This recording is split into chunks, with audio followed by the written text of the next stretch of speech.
Namo Tassa Bhagavato Arahato Samma Sambuddhassa. Namo Tassa Bhagavato Arahato Samma Sambuddhassa. Namo Tassa Bhagavato Arahato Samma Sambuddhassa. Buddham saranam gacchami, Dhammam saranam gacchami, Sangham saranam gacchami, Dutiyambi Buddham saranam gacchami, Dutiyambi Dhammam saranam gacchami, Dutiyambi Sangham saranam gacchami, Tatayambi Buddham saranam gacchami, Tatayambi Dhammam saranam gacchami, Tatayambi Sangham saranam gacchami. Namo Buddhaya, Namo Dharmaya, Namo Sanghaya. Namo Buddhaya, Namo Dharmaya, Namo Sanghaya. Namo Buddhaya, Namo Dharmaya, Namo Sanghaya. I take refuge until I am enlightened in the Buddha, the Dharma, and the Sangha. Through the positive potential I create by practicing the 6 paramitas, may I soon attain enlightenment in order to benefit all sentient beings. I take refuge until I am enlightened in the Buddha, the Dharma, and the Sangha. Through the positive potential I create by practicing the 6 paramitas, may I soon attain enlightenment in order to benefit all sentient beings. I take refuge until I am enlightened in the Buddha, the Dharma, and the Sangha. Through the positive potential I create by practicing the 6 paramitas, may I soon attain enlightenment in order to benefit all sentient beings.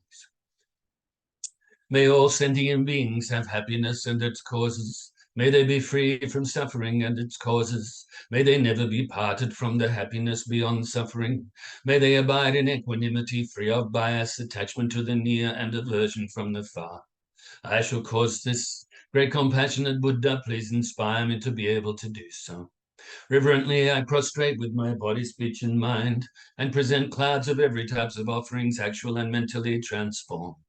I confess all of my negative actions accumulated since beginningless time, and rejoice in all the virtues of all holy and ordinary beings.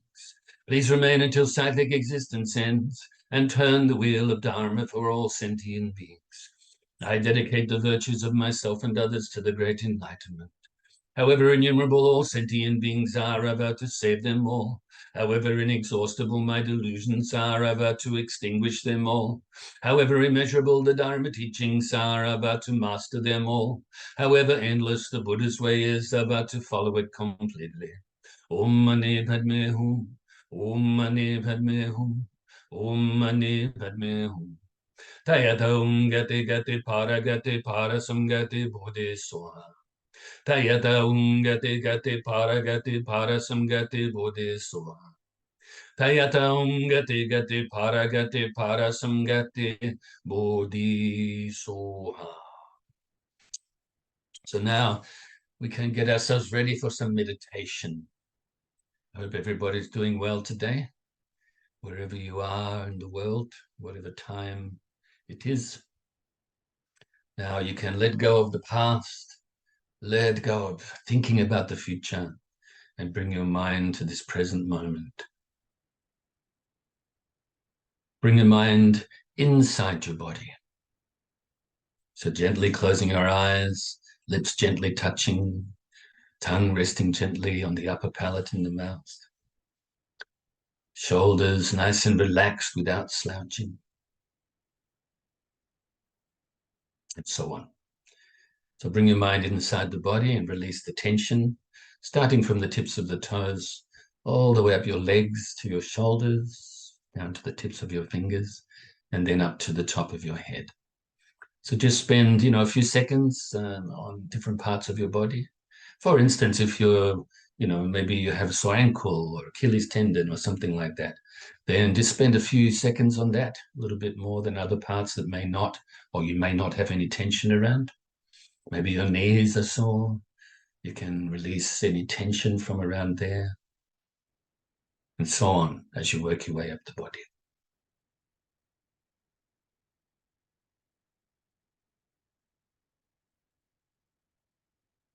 Maybe I can remind you, in case you forget, that we do tend to carry a lot of tension around in the backs of our necks, back of our neck, I should say. We haven't got more than one neck. And then also the top of the back, in between the shoulder blades and the spine. You have the rhomboid muscles, We tend to carry a lot of tension in these guys, and also the upper trap muscles that run between the neck and the shoulders. So maybe you want to pay a little bit more attention to releasing the tension from these areas.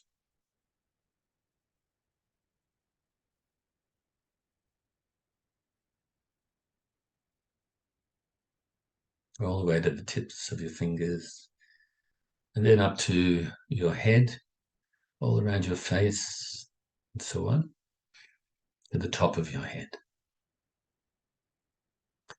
And once you've completed this, just scan your body briefly again to see if there's any leftover tension you can release.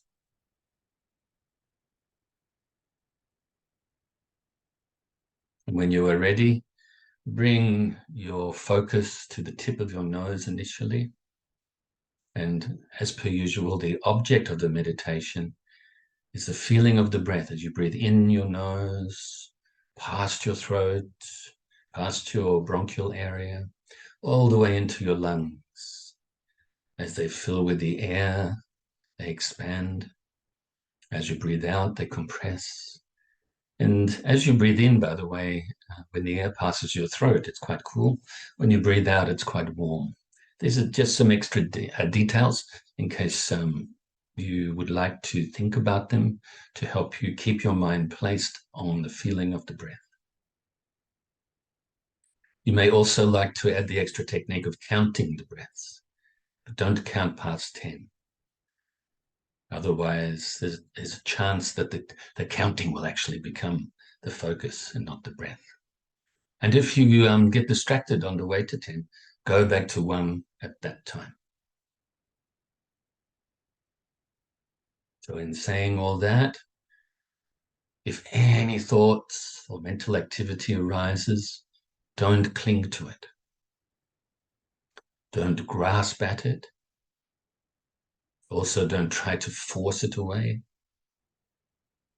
or deny it, but simply replace your mind back onto your breath and let whatever thoughts or mental activity or agitation is there, let's let it go peacefully, naturally, simply, by applying the antidote of replacing the mind back onto the breath. And if your mind starts to become dull or sleepy, then wake it up a little bit by replacing your mind onto your breath more brightly. So let's practice like this in silence for a little bit.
So now we can feel very pleased with ourselves and fill ourselves with universal loving kindness. Another way to put that is we're extending or radiating loving kindness towards ourselves. Loving kindness for oneself. That's where it begins. It begins by generating this loving kindness in our own heart and filling our whole being with it. You can utilize the visualization technique of filling your whole being with the white light, which represents the universal loving kindness, or white nectar, slightly different texture, up to you. Or if you prefer not to utilize the visualization, then go with the strong feeling of universal loving kindness.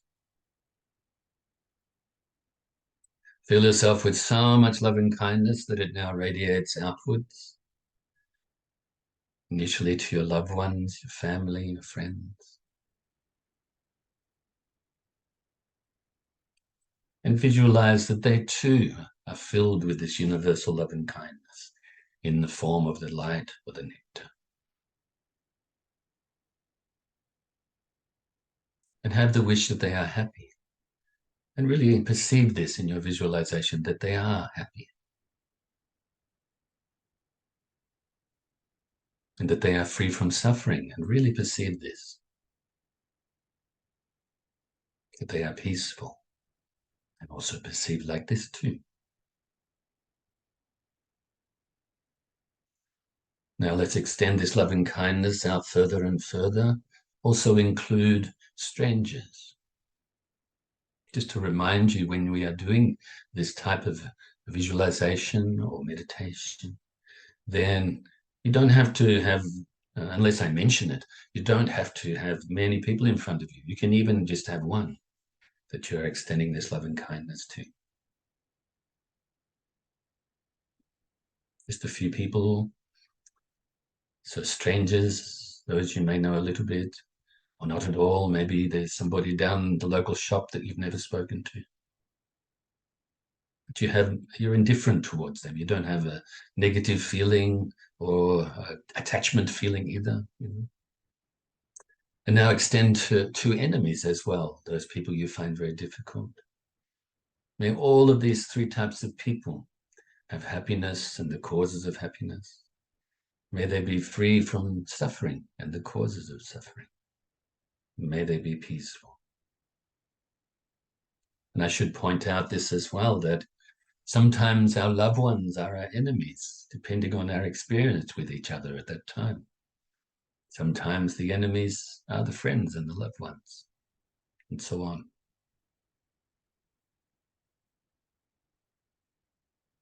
So if you have some negative feelings towards other beings right now, then just wish that they, for their sake, that they give up any negativities they may have engaged in. That they wake up to themselves and start to become more kind and caring, considerate. So now let's extend this loving kindness out further and further distance-wise to all living beings now. All of the sentient beings, whether you know about them or not. The ones that fly through the air, live on the lands and waters, born from eggs or wombs, moisture, or through transformation. To all of these living beings, extend this loving kindness. Fill them with this universal loving kindness. And now throughout your whole state or county.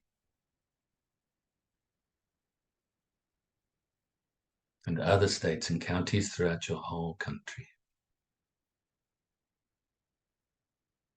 Now the radiation of this loving kindness has gathered so much momentum. It's covering vast amounts of distance throughout your country, throughout other countries in the world, throughout all of the bodies of water, the oceans and the like.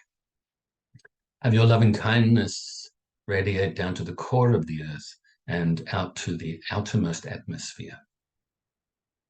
And beyond this planet too, throughout the whole solar system.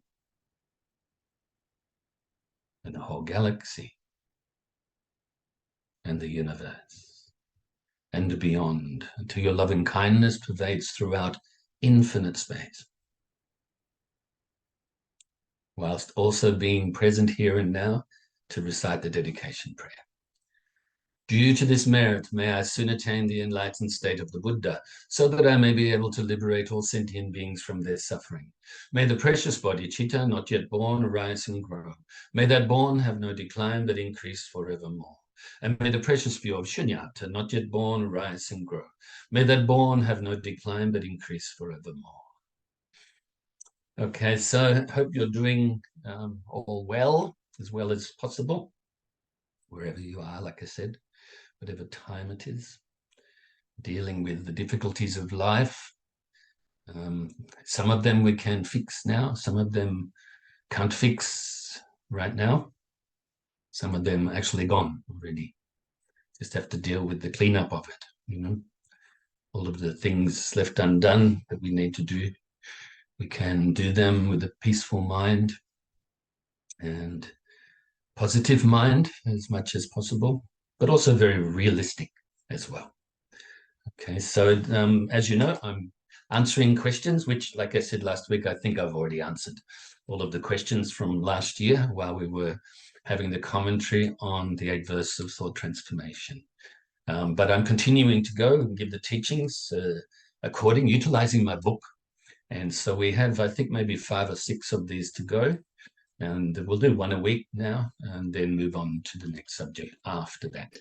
So if I have not answered questions, or if new questions arise from these commentaries or these answers and these teachings, then let me know, okay? And then I can elaborate, clarify, etc., etc.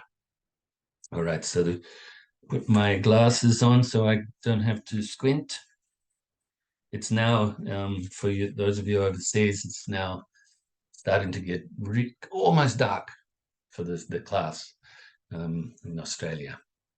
So I think I will get a little walk in after the class today, but the sun would have already probably gone down, and it's just a little bit of the dusk. And so maybe from next week or the week after, I have to walk before class.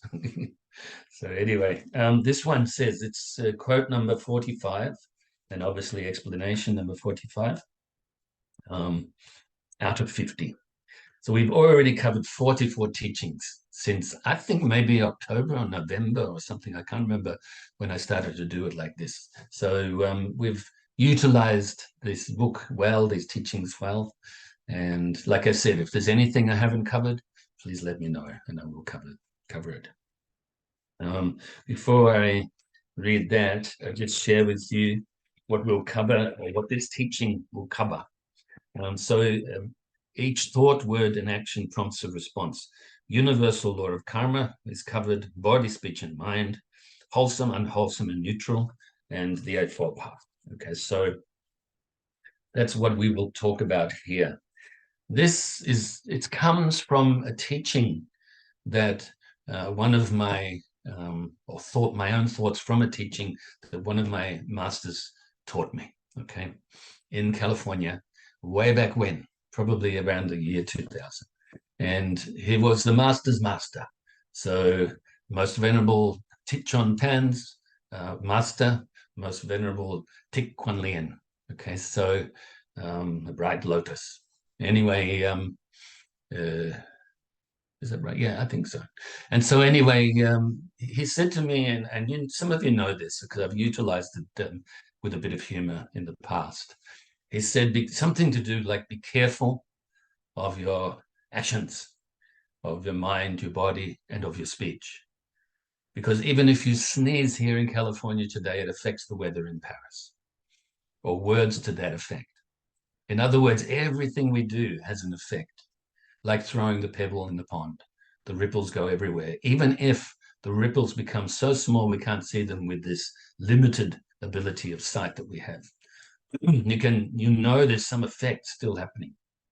And so I went away and thought about it, and I started to think, you know what, when we think something, so on the deepest level, this thought will give rise to another thought. So that's the response. So each thought, word, and action prompts a response. So this thought that we are having right now, whatever thought you're having, is going to have a response. There'll be another thought, unless, of course, we have trained our mind to be totally still. Concentration, wisdom, still not grasping. Of course, we won't be grasping at thoughts, if that's the case. We won't be clinging to them. So this thought gives rise to other thoughts, cause and effect. And this kind of comes under the law of karma, of cause and effect. Then, of course, we do an action. We also have an effect of that. It's a good action, you get good effects. Bad action, bad effects, and so on. But also, let's say, for instance, somebody with you, and you do something for them, whether it's good, bad, or indifferent, they will respond to it. I used to say years ago, if ever I wanted people to stop talking, that I should stop talking. Because as soon as you say something new, there comes the response. And the conversation continues. How many times did that happen? I'm not saying it's a bad thing in a sense, right? But just using that as an example. If I say something to you right now, then whether it's a thought or whether you want to respond back to me, it continues. And then another response, another response. So that way we can think about this teaching as well. So every word that we speak will bring a response, whether it's our own. If we speak bad words, then we will get the response, you could say, or the result would be negative karma creating, and then negative effects. If it's good stuff, then good effects, So I'll just read the teaching to you now, but I just wanted to start out by saying that and letting you know where this idea came from. So it came from Master Thich Quang Lien. And then I had this thought about, there's a response to everything in the world. At that time I was spending a lot of time silent, even though I was teaching a lot and quite active outside of the temple, visiting some prisons, hospitals, things like that. And but actually, when I was at the temple, I was either studying or maybe exercise as well, but really trying to remain quiet, silent, And this is where this teaching made a lot of sense to me. Oh, don't talk to anybody, Otherwise, I won't be silent because I have to respond. They have to respond. Okay. All right. So the explanation says, if you think positively with good intentions in this moment, the subsequent thoughts will be positive, virtuous, and meritorious, and result in leaving a positive karmic imprint on your mind stream. Conversely, if you think negatively with bad intentions in this moment, the subsequent thoughts, if left unchecked, will be negative, non-virtuous, and harmful, and result in leaving a negative karmic imprint on your mind stream. So think positively with good intentions and avoid thinking negatively with bad intentions. Initially, that was the explanation, but to clarify a little bit more, to elaborate a little bit more, I went on to add to this just before the book was published, actually. If you speak and act skillfully with good intentions, not only will it result in leaving a positive karmic imprint on your mind stream, it will also most likely result in clear, peaceful, and understanding communication with others. Conversely, if you speak and act unskillfully with bad intentions, not only will it result in leaving a negative karmic imprint on your mind stream, it will also most likely result in confused, conflicted, and harmful communication with others. So speak and act positively with good intentions. Avoid speaking and acting unskillfully with bad intentions. In summary, if you think, speak, and act skillfully and positively with good intentions, the result will be positive, virtuous, and meritorious, and the wise will rejoice in your merits. So I mentioned there's quite a lot of info here, okay? I think we started the class a few minutes late. Leanne said that she couldn't see me on the screen there, even though I was there, but there's no problem with that. Obviously, occasionally we get little glitches going on, with this internet world that we sort of live in, or live with, I should say. In fact, it happens almost daily, really, doesn't it? Yeah, we get some issues with this, that, and the other. Got to update everything. Makes us very busy, doesn't it? The internet. We have to be very careful that we don't overuse it, or just like I think it was last week spoke about active laziness, that we don't utilize it just to be actively lazy and keep putting off our Dharma practice. It's fine to utilize it. It's really good info. If you are careful and patient as you are Googling or whatever you're doing, Safariing or whatever those companies are called, and then, but really contemplate it, see if something's really true or not. Unfortunately, I think probably most of the information and most of the communications out there seems to be negative, people arguing with each other, people pushing across false views, really bad information, just because of they've got their own agenda, and maybe they have some issues, in their lives, and they try to justify bad behavior and stuff like that. So just be careful, okay? So I digressed. So thinking about it, it's really related to the mind, isn't it? Because I mentioned, even when I talk here about or write about the speech and the actions, I mention intention. Remember, the Buddha said the karma is created with our intentions. It's a fourth skandha. Remember, intentions, or you could say karmic formations or mental formations. It has an element from the past, so our habits from the past, our impulses that we've created habitually from the past into this moment. And then it has a sort of time here and now, and it has kind of like a moral element. It could be wholesome, unwholesome, or neutral. Okay, so really try to, first of all, protect your mind from having bad intentions, obviously. And otherwise, we're going to continue to create the negative karma, because the karma is created with our intentions. Then, of course, if we act out with these bad intentions, more negative thoughts, more negative actions, more negative speech, then it becomes so thick that eventually we probably don't even know we're doing it, or we could actually get a lot of enjoyment, unfortunately, out of bad actions or engaging with bad actions. So definitely avoid the unwholesome intentions, unwholesome thoughts, unwholesome actions, wholesome speech. Avoid that. That's the first job. Protect your mind from them. Then try to engage in wholesome. Try your very best to keep your mind wholesome, your intentions wholesome, your thoughts wholesome, your actions, your speech wholesome.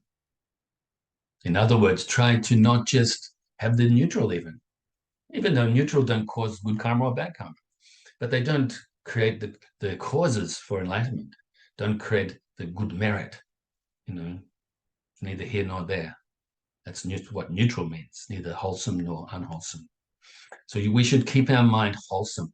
Remember, we've engaged in a lot of wholesome actions of the mind and body and speech in the past, but also a lot of unwholesome actions. So we want to purify them. We want the wholesome to supersede and overcome the unwholesome. We want to purify this negative karma, okay? So then I will read and just see if there's anything I want to add to that for the moment. If you think positively of good actions in this moment, so the here and now, okay? If you don't think positively here and now with good intentions, check it. and go, okay, got to be wholesome, got to have good intentions. The intentions are utmost important, okay? Remind ourselves constantly of this.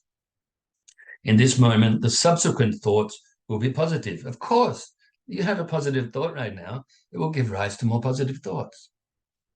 Think about that. People in the pond, positive response. But if it's the opposite, then negative response. So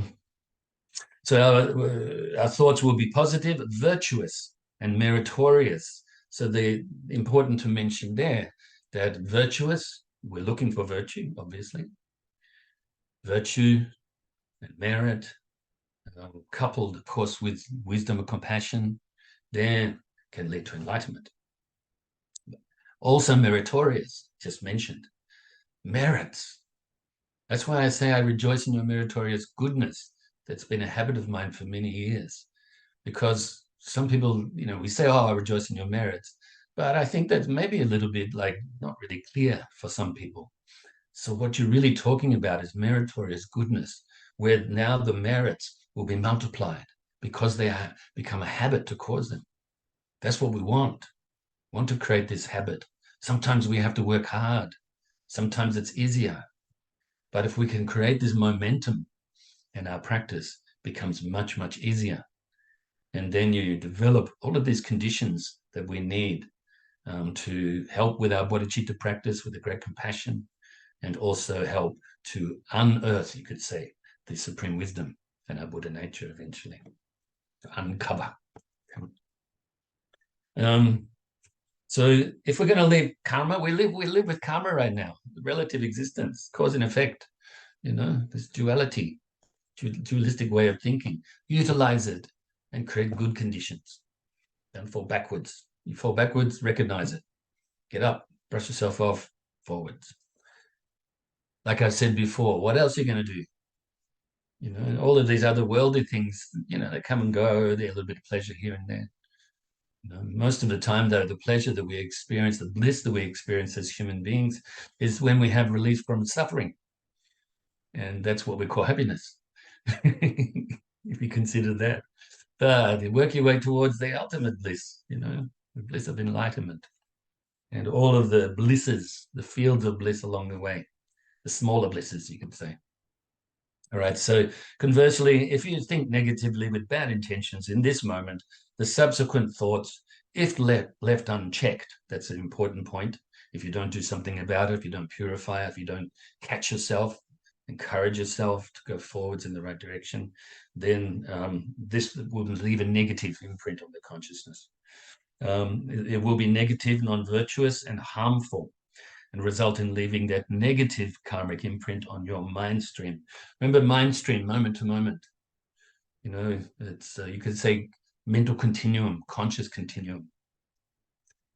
We have what we call six senses, but actually in Mahayana scriptures, especially Lotus Sutra and so forth, talk about eight consciousnesses.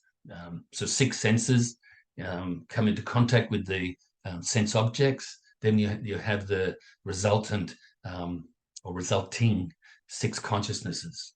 But in the Mahayana scriptures we mentioned the eight, which really is, to put it simply, the sixth consciousness split up into three. There's the receptive consciousness that receives all of the information from the other consciousnesses and the other senses and so on, right? Then there is the discriminative consciousness, where we have all of our habits and we respond in certain ways. Once again, response comes in there, cause and effect, action and result, and so on. Certain habitual ways of dealing with things. And then we have the storehouse consciousness, the Vijnana Alaya Vijnana. Okay, Vijnana means consciousness. Alaya means like storehouse, place where all the karma is stored. Okay, so just thought I'd add this little bit extra. Yeah, okay. So you continually, with this mind stream, you continually put seeds, karmic seeds into this storehouse consciousness, or part of the consciousness that stores all the karma. Then, of course, always it's changing all the time. Some people go, storehouse consciousness sounds like idea of soul or something like that. But no, it's constantly changing. Sometimes good karma is being imprinted in there, and planted in there. Maybe it's a better word. And then some negative karma, some indifferent. Results are coming out all the time. It's like, maybe you can say it's like a bank account. Keep making deposits and we keep spending them, spending the savings. And so we need to continue to put more in there so that we, I think I'll leave that example. Otherwise take too much time because we've only got under 3 minutes now to go. All right, so maybe hopefully you've enjoyed some of the humor today. I've had a bit of a giggle. Maybe hopefully you found it funny too. Sometimes I think it's nice to see somebody giggle, or as long as it's with a good intention, and maybe it makes us feel nice. A little bit of laughter never hurt anybody, I think, as long as it's done with sanity. So think positively with good intentions and avoid thinking negatively with bad intentions. Once again, I won't repeat all of this, but to do with your speech and actions, once again, based on good intentions. Body, speech, mind, or in this case, mind.